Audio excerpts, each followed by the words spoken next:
नमस्कार, मेरे चैनल प्रणिका गोयल पर आपका स्वागत है। वीडियो शुरू करने से पहले आपसे मेरी एक रिक्वेस्ट है कि यदि आप मेरे चैनल पर नए हैं और मेरे चैनल को सब्सक्राइब नहीं किया है तो चैनल को सब्सक्राइब कर लें। और हाँ, अगर ये वीडियो आपके लिए यूज़फुल हो और आपको पसंद आई हो तो वीडियो को लाइक एंड शेयर करना बिल्कुल ना भूलें और कमेंट करके अपने सुझाव ज़रूर दें। तो आइए वीडियो शुरू करते हैं। हिंदू धर्म में एकादशी व्रतों का काफ़ी महत्व माना गया है। मान्यता है कि इस तिथि पर उपवास रखकर भगवान विष्णु की पूजा करने से सभी मनोकामनाएं पूर्ण होने के साथ साथ मोक्ष की भी प्राप्ति होती है। हिंदू पंचांग के मुताबिक फागुन मास के शुक्ल पक्ष की एकादशी को आमल की एकादशी कहते हैं। इसे आंवला रंग भरनी एकादशी के नाम से भी जाना जाता है। आमल की एकादशी को सभी एकादशियों में सर्वोच्च स्थान प्राप्त है। इस दिन भगवान विष्णु के साथ ही आंवले के वृक्ष की भी पूजा विधि विधान से की जाती है। ऐसी मान्यता है कि जो भक्त आमल की एकादशी के दिन विधि पूर्वक व्रत रखकर भगवान श्री हरि विष्णु और आंवला की पूजा करते हैं, भगवान विष्णु उनकी सभी मनोकामनाएं पूर्ण करते हैं। सभी एकादशियों में ये एकादशी अत्यंत ही श्रेष्ठ मानी जाती है। आमल की एकादशी का महत्व। आमल की का मतलब आंवला से होता है।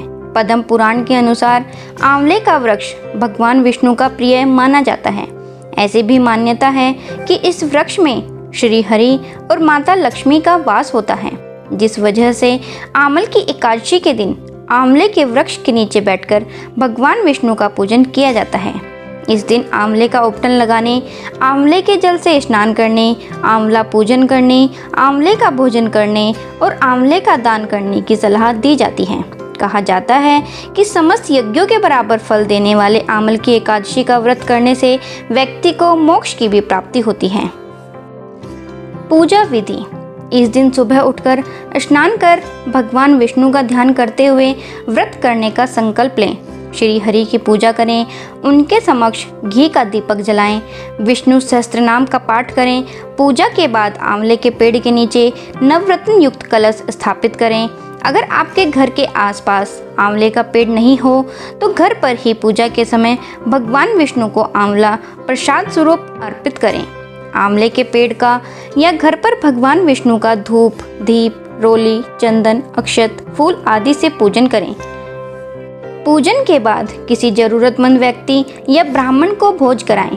अगले दिन द्वादशी को स्नान कर भगवान विष्णु का फिर से पूजन करें और जरूरतमंद व्यक्ति या ब्राह्मण को कलश, कुछ वस्त्र और आंवला का दान दें। इसके बाद शुभ मुहूर्त में अपना व्रत खोलें।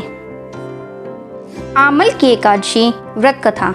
मानधाता जी बोले, हे वशिष्ठ जी, यदि आप मुझ पर प्रसन्न हैं तो आंवला व्रत की कथा कहो जिससे मेरा कल्याण हो। वशिष्ठ जी बोले, हे राजन, सब व्रतों से उत्तम और अंत में मोक्ष देने वाला आमल की एकादशी का वर्णन करता हूँ। यह फागुन माह के शुक्ल पक्ष में होती है। इस व्रत का पुण्य 1000 गोदान के फल के बराबर है। मैं आपसे एक पौराणिक कथा कहता हूँ। एक वैदिक नामक नगर में ब्राह्मण, वैश्य, क्षत्रिय, शूद्र चारों वर्ण आनंद पूर्वक रहते थे। उस नगर में चैत्ररथ नामक चंद्रवंशी राजा था। वह बहुत विद्वान तथा धार्मिक था। वहाँ के निवासी वृद्ध से बालक तक प्रत्येक एकादशी का व्रत करते थे।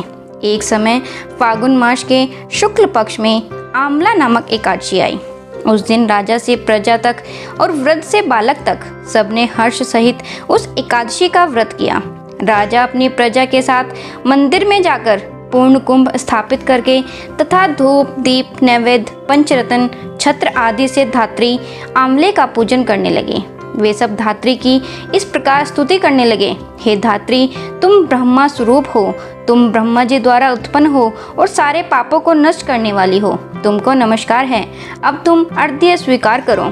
तुम श्री रामचंद्र जी द्वारा सम्मानित हो। मैं आपकी प्रार्थना करता हूँ, मेरे समस्त पापों को हरण करो। उस देवालय में रात्रि को सबने जागरण किया। रात्रि के समय उस जगह एक बहेलिया आया। वह महापापी तथा दुराचारी था। वह भूखा प्यासा था। वह उस जगह विष्णु भगवान की कथा एकादशी महात्म्य को सुनने लगा। बहेलिया ने उस रात्रि को अन्य लोगों के साथ जाकर व्यतीत की। प्रातःकाल होते ही सभी लोग अपने अपने घर गए। कुछ समय बीतने के पश्चात उस बहेलिया की मृत्यु हो गई। उस आमला एकादशी के व्रत तथा जागरण के प्रभाव से उसने राजा विदुरथ के घर जन्म लिया। उसका नाम बसुरथ रखा गया। बड़े होने पर वह चतुरंगिनी सेना के सहित तथा धन धान्य से युक्त होकर 10 सहस्त्र ग्रामों का पालन करने लगा। वह तेज में सूर्य के, कांति में चंद्रमा के, वीरता में विष्णु भगवान के और क्षमा में पृथ्वी के समान था। वह अत्यंत धार्मिक, सत्यवादी, कर्मवीर और विष्णु भक्त था। वह सदैव यज्ञ किया करता था। एक दिन वह राजा शिकार खेलने के लिए गया। देवयोग से वह राजा रास्ता भूल गया। तब वह उसी वन में एक वृक्ष के नीचे सो गया। उसी समय पहाड़ी मल्लेच्छ वहां आए और राजा को अकेला देखकर उस पर मारो मारो का शब्द करके टूट पड़े। वे मल्लेच्छ कहने लगे कि इस दुष्ट राजा ने हमारे संबंधियों को मारा है तथा देश से निकाल दिया है, अतः इसे अब अवश्य मारना चाहिए। ऐसा कहकर वे मल्लेच्छ राजा पर अस्त्र शस्त्र का प्रहार करने लगे। उनके अस्त्र शस्त्र राजा के शरीर पर गिरते ही नष्ट हो जाते और उसको पुष्पों के समान प्रतीत होते। उन मल्लेच्छों के अस्त्र शस्त्र उन पर उल्टा प्रहार करने लगे, जिससे वे मूर्छित हो गए।